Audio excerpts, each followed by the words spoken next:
I'm Jamie. I am the co-creator and scribe for Neko-Maoh games, and this is my character. My name is Raven Taba Characters. I am a non-binary and ace fate touched with unicorn characteristics, like a horn, horse feet, and a horse tail. I am a channeler / creation priest. I grew up in the clan of Fulia, a group of nomadic fate touched, traveling the Gain's Horn Empire of Divine, with my two mothers and my older brother Dyron. We were a family of tattoo artists, but Dyron always wanted to be a scholar, loving the knowledge that our clan shunned. Clan of Fulia is led by a warrior female and warrior male, but after an incident when I grew older, the priests, being responsible for carrying around a piece of Bela's monolith, thought they deserved leading positions in the clan, starting a war between the two factions. After 2 years, my brother grew wary of clan politics and the resistance to knowledge, and left in hopes of becoming a scholar. My mom, mother, and I stuck around, though I grew to regret it. The war got rough and a lot of our people died. Being in the wrong place at the wrong time, my mom and mother died as well. The war lasted for 5 long years, and in the end the warriors won. I stayed in a state of limbo for 2 years, uncertain what to do with myself.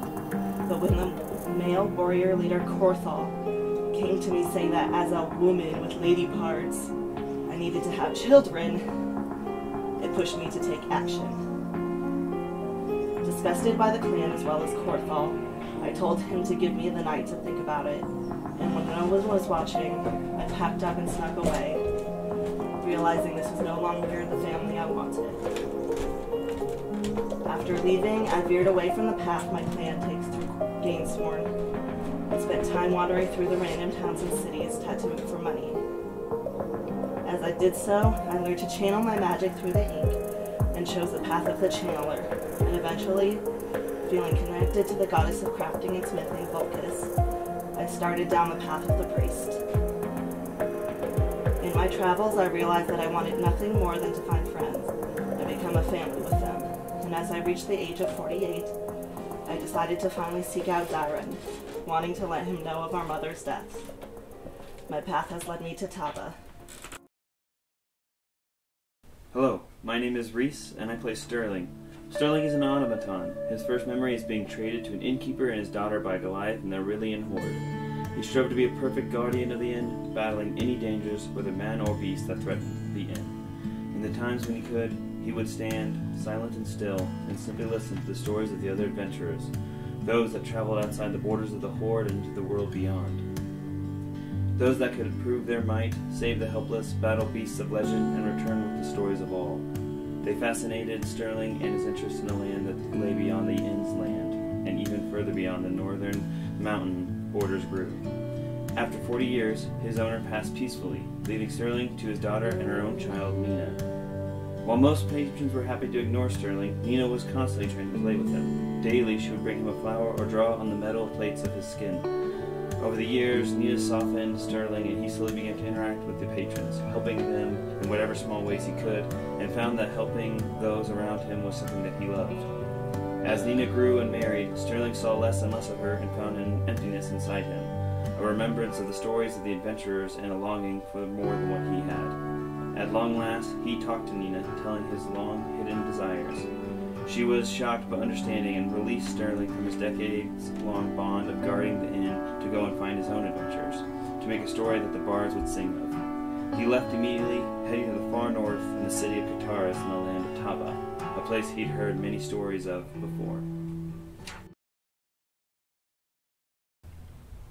Hey, I'm Pocho. I'm playing Absidy Figai, a half-elf, multi-class mage and witch from the city of Lorax in the Protectorate of Taba. When I was 5, my parents sent me to the Academy of Omadano, the most prestigious in the world. After year 1, I graduated on top of my class. Before second term, I was approached by someone who said I could apprentice under them. I jumped on the opportunity. Finding out she was a witch, I refused to learn her craft. For 20 years, I was her slave. When released, I stayed in isolation for 24 more years. On my 50th birthday, I decided to embrace the ways of the witch and head home to reunite with my family. I realized it is not what magic you practice, but it is how you choose to.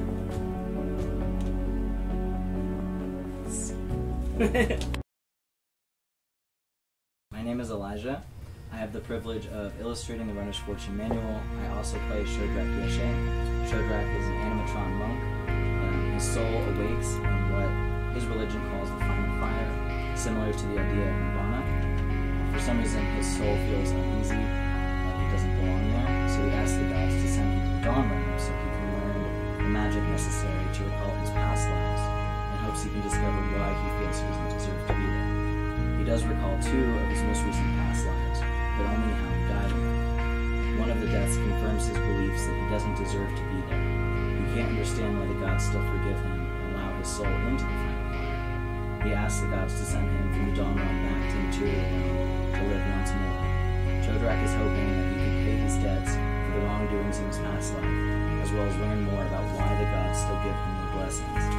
Shodrak asks the gods to cast him into the material realm as a baby doll, so he can forego all the pleasures of the material world, like food and sleep. So he's cast immediately to the gates of Kataris, with only a cloak, a scepter that he has no memory of, and a rosewood crown as a symbol of protection from the devas in the Dawn Realm. Hello, my name is Emily. P as in puppies. I will be playing Everly. Everly is a fairy, small even among her other young fairies, considered young by human standards at 7 years of age. Everly is nearing the end of her adolescence as a fairy. Many years before she was born, her birth parents had an altercation with a powerful tiefling and had a curse placed upon them and their firstborn. What should have been joy at Everly's birth many years later was a sad and somber affair where her birth parents passed her off to an adoptive family in the maternal realm city of Esheim before returning to the Feyland without her. Everly was raised the youngest of 11 siblings, and all of them adopted from parents in crisis. Recently, Everly has been having horrible nightmares of her birth parents in peril. They show her a path through the woods in the Feyland to a small hut. In the dark of night, she slipped out of her adoptive parents' house, taking only a small adventuring pack and a small memento searching for a portal that could take her to the Feyland, and one that can get her close to the images that she sees in her dreams. My name is Emily D. You'll know me better as Emmy throughout this campaign, and I will be playing Kaylee, a barbarian Valkyrie who is 6 foot tall with long flowing black hair and angel wings. Kaylee comes from the Dawn Realm and is training to be one of the youngest champions of Ate. She is the middle child of 5 in her family and was sent to Kataris in order to prove herself and train and further her skills.